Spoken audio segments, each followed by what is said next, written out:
سے جنگ ہو رہی.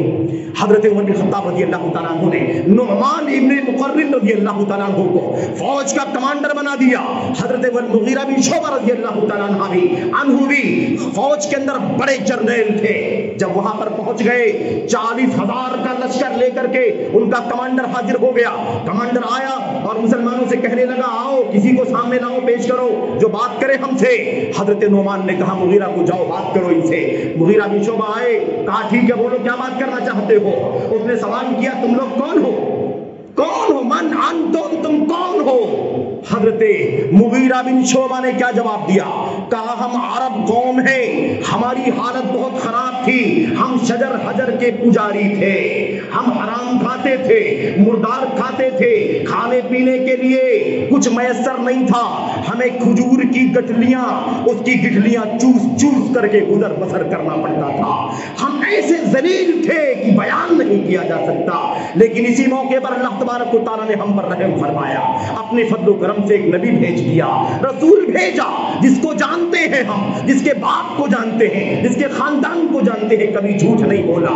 اس نے نبوت کا رسالت کا پیغام اللہ تبارک و تعالیٰ کے فضل و کرم سے ہم تک پہنچا دیا.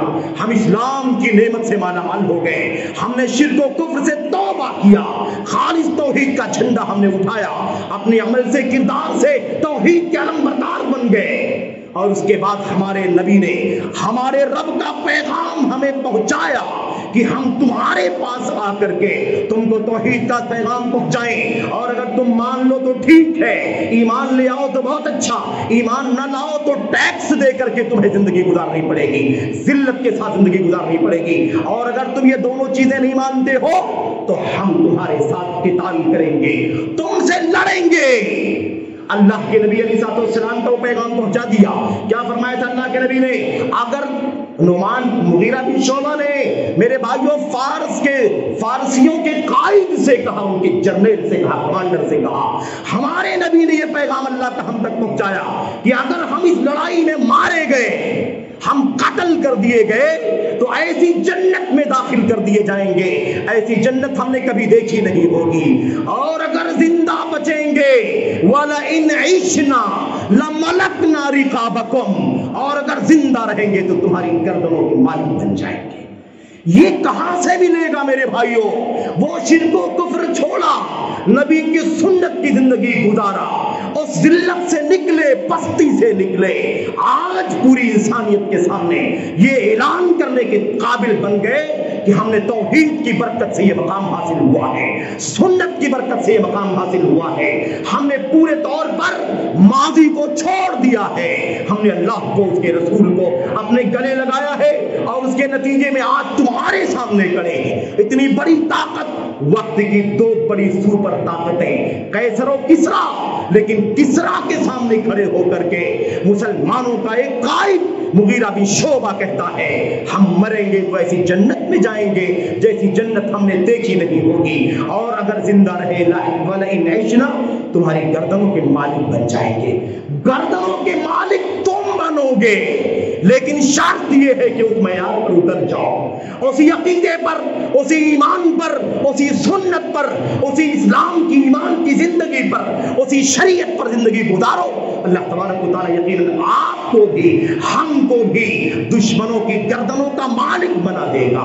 وہ ہمارے غلام ہوں گے, یا تو ایمان لا کر کے ہمارے بھائی بن جائیں گے, اور یا تو ٹیکس دے کر کے ذلت کی زندگی گزاریں گے, اور نہیں تو یہ ہوگا جس کا اعلان نبی کریم صلی اللہ علیہ وسلم کی زبان سے کیا گیا.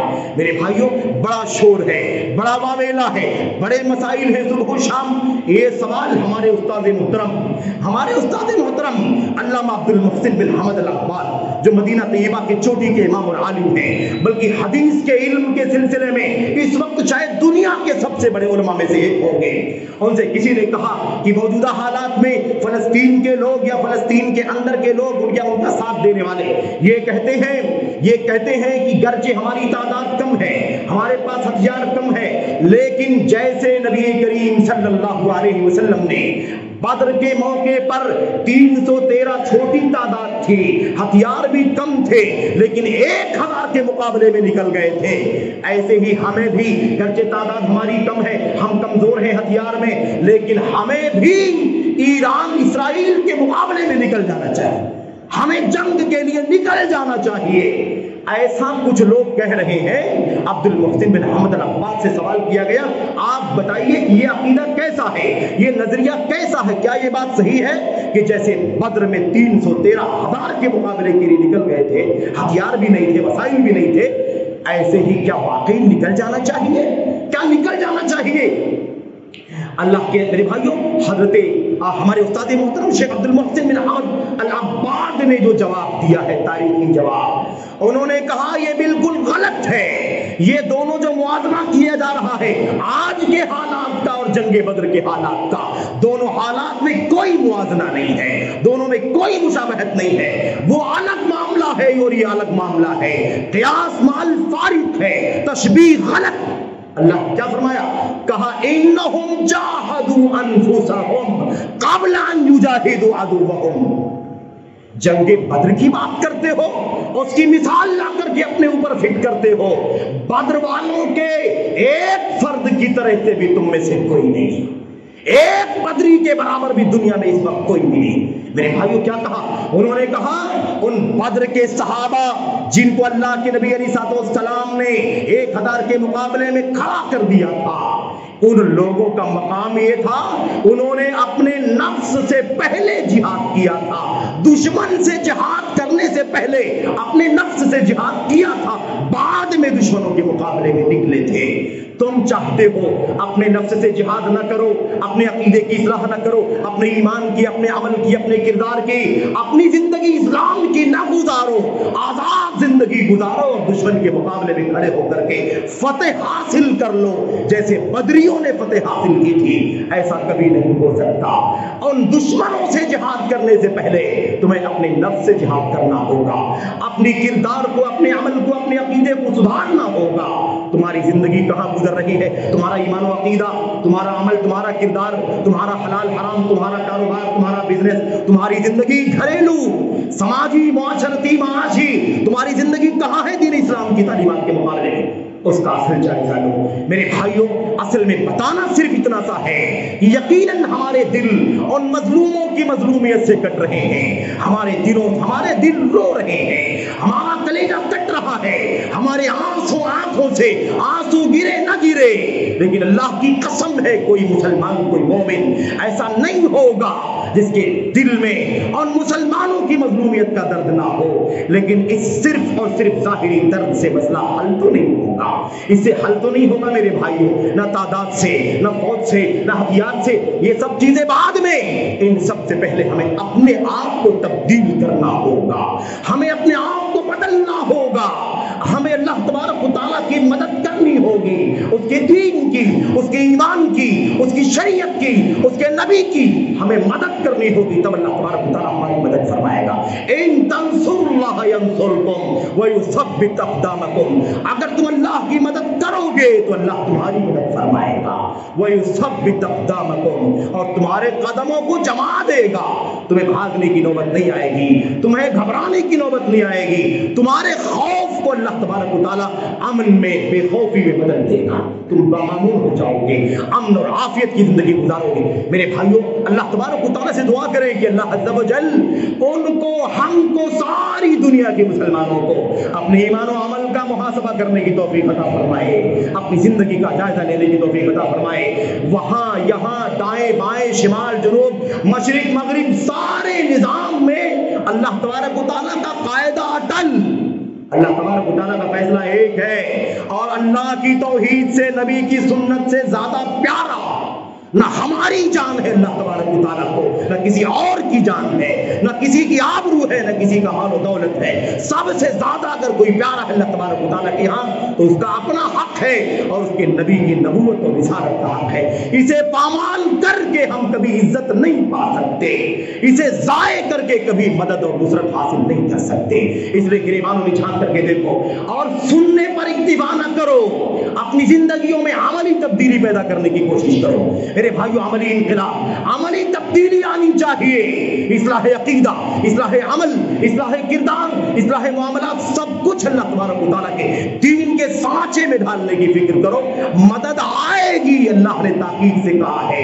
اللہ ضرور مدد کرے گا، اللہ ضرور مدد کرے گا، اللہ ضرور غلبہ دے گا. وَأَنْ وَلَا تَهِنُوا وَلَا تَحْزَنُوا وَأَنْتُمُ الْأَعْلَوْنَ.